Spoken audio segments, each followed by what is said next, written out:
Hello viewers, Facebook professional dashboard not working or not loading. In this tutorial, I'll show you how to fix it. So let's see the step. For solving this problem, first of all, go to settings.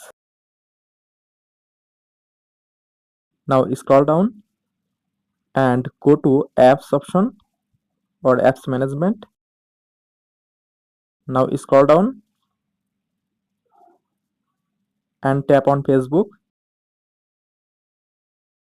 Now scroll down, click on storage.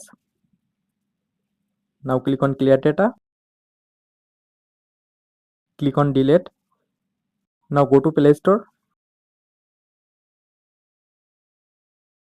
Click on search bar and search Facebook.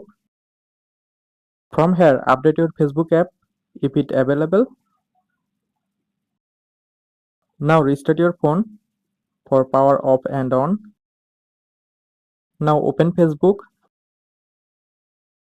and go to profile.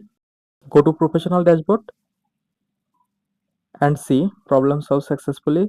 If you found any help from this video, please like the video and subscribe to the channel.